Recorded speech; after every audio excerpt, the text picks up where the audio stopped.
Antes de criar vampiros que pensam, sentem e sofrem. Antes de dar ao mundo personagens como Lestat, Louis de Pontdoulat ou Armand, existia uma menina, uma criança cercada por morte, religião e muita imaginação. Hoje você vai conhecer a infância de Anne Rice e entender como suas dores moldaram uma das obras mais sombrias e fascinantes da literatura. Sejam muito bem-vindos a mais um Entre Sombras e Páginas. Hoje o nosso trabalho será dissecar a infância de Anne Rice, uma das autoras que passa desde a literatura gótica com vampiros, a contos mais eróticos, a fascinação da múmia e até mesmo os escritos religiosos. Vamos compreender qual foi a origem da pequena Anne e assim aprofundarmos um pouco mais a sua obra, logo após a vinheta.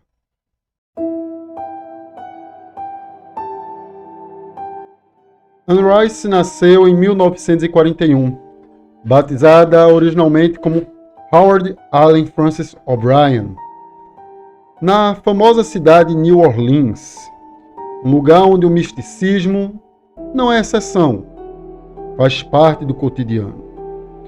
Segundo a sua biografia, escrita por Catherine Hanslet, o qual nós iremos utilizar como referência, será este livro aqui, podendo ser adquirido pela Dark Side Books. Estaremos deixando aqui o livro da Amazon, o qual você pode comprar pelo nosso link, ajudando a manter o canal.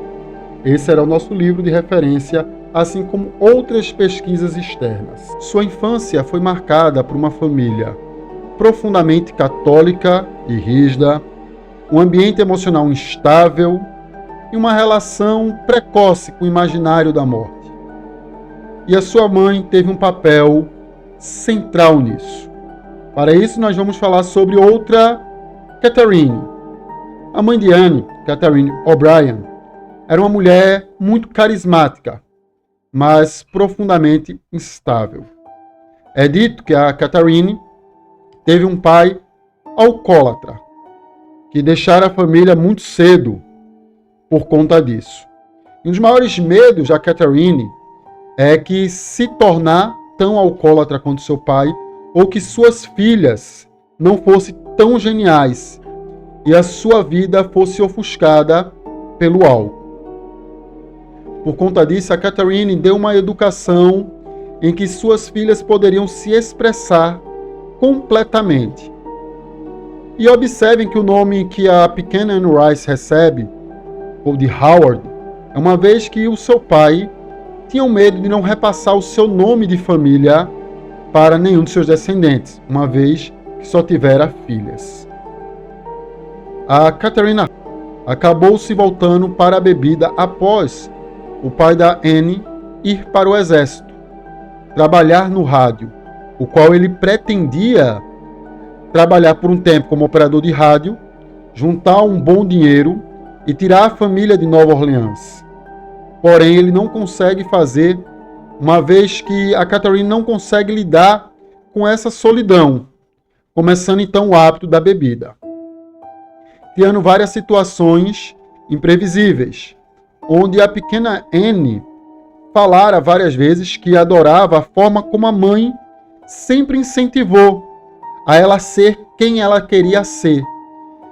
A mãe da Catherine, apesar de ser muito religiosa, e uma religião muito voltada até dentro da escola, ela dizia que a filha não podia ser suprimida de suas vontades e com isso ela teria todo o potencial para ela ser quem ela quisesse.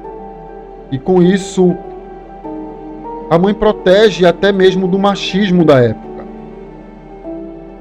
Ela incentivava a Anne logo cedo a viver em um mundo de fantasias. É dito que a Catherine, ela conseguia contar histórias de todos os filmes que ela assistira no cinema, o qual era uma paixão dela antes do álcool.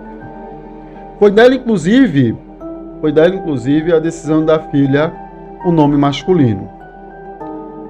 E isso, claro, causou um grande constrangimento na infância, quando a pequena Anne foi para a escola. Ela não se imaginava como se apresentar com seu nome masculino. Então, desde cedo, ela se denominou Anne Rice. Posteriormente, mudou oficialmente seu nome. O impacto foi muito mais profundo. A ideia de que o mundo adulto era instável e até perigoso. É dito que essa educação, essa erudição que a Catherine dava para Anne e para suas outras irmãs era tão grande que elas eram vistas como crianças esquisitas, uma vez que elas conseguiam conversar de igual para igual com os adultos.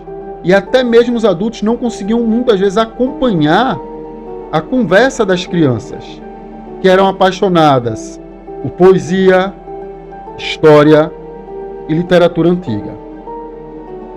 Quando a pequena Anne tinha apenas 15 anos, sua mãe falecera já muito debilitada pela bebida, que fez ela adoecer. Na verdade, não se tem uma resposta tão clara do porquê a Catherine morreu.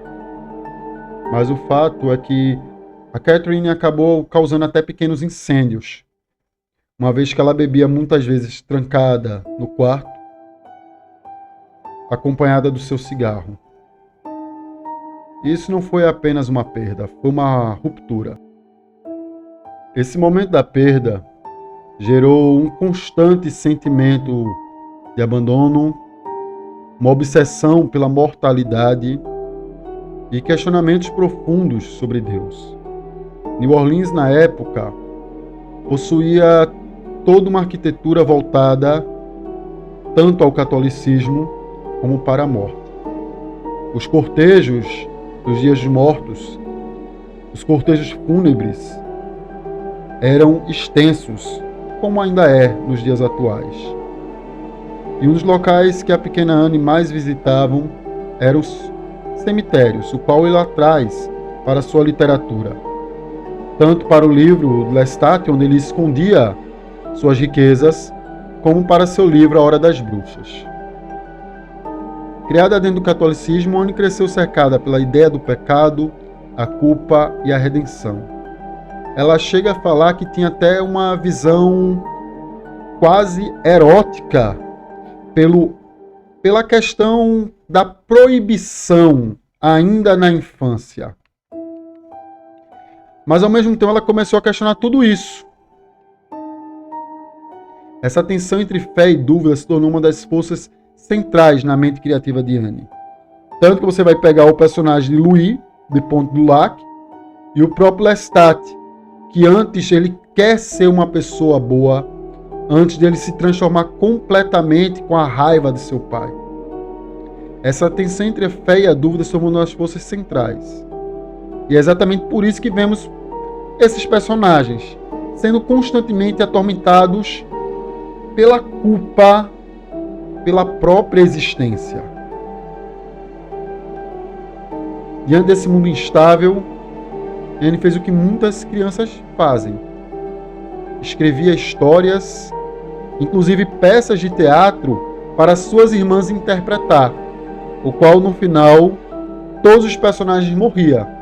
E ela dizia que isso acontecia já que eles não tinham cortina para puxar. Então a solução para que os personagens saíssem de cena era a morte. Outra paixão que ela desperta nessa época é a música. Mas a pequena Anne acaba não conseguindo ser a pessoa que ela tanto almejava. Ela sempre cobrava-se muito de si. Mas ela não tinha nem paciência, nem incentivo para a área da música. O que fez a desistir. A dor da perda da sua mãe não destruiu a Anne. A dor não destruiu a pequena Anne. Ela transforma ela na sua narrativa. Nada na obra de Anne Rice é por acaso. Os vampiros não são monstros simples. São criaturas filosóficas e solitárias. O primeiro contato da Anne com o vampiro de forma mais emotiva foi no filme A Filha de Drácula, o qual a jovem se recusa a matar, mas é obrigada para sobreviver. Então ela já começa a ter esse questionamento, essa visão de um vampiro não só elegante, mas um vampiro que questiona o próprio ato de se alimentar, o próprio ato de existir. Isso traz um vampiro diferente daquele vilão mais clássico, que não tem compaixão, que não tem pena. Então, a perda vira mortalidade melancólica. A religião vira conflito existencial. O caos familiar que ela viveu vira personagens intensos. Após uma infância marcada por essas perdas, dúvidas e imaginação, Anne Rice entra na vida adulta, carregando tudo isso. E é justamente esse passado que dará origem, anos depois, a uma das obras mais influentes da literatura gótica moderna. Como podemos falar de RPGs como Vampiro à Máscara, Sem Entrevista com o Vampiro, A Rainha dos Condenados, Vampiro Lestat, ou até mesmo As Bruxas de Malfair, o qual ela escreve? Como falar do vampiro moderno sem pensarmos nessa obra marcante da autora? Antes do vampiro e da fama existia essa menina, tentando entender o mundo. Talvez seja por isso que seus personagens nunca deixaram de fazer a mesma pergunta: qual o significado de viver para sempre? Para que alguém gostaria de viver para sempre? Se você quer ver mais vídeos como esse, explorando a vida e a mente por trás de grandes autores como Anne Rice, Stephen King, Edgar Allan Poe ou H.P. Lovecraft, deixe seu like, se inscreve no canal, ative as notificações. Aqui nos comentários e na descrição do vídeo, colocarei os links dos livros que você pode acompanhar o nosso canal. Comprando pelo link, você dá uma ajuda ao canal crescer. Deixe também as suas sugestões de contos e autores que você gostaria de ver por aqui. Até a próxima.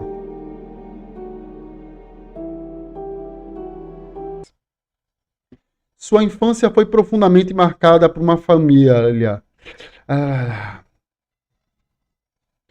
Ela transformou essa dor. Essa porra tem que coçar agora, caralho.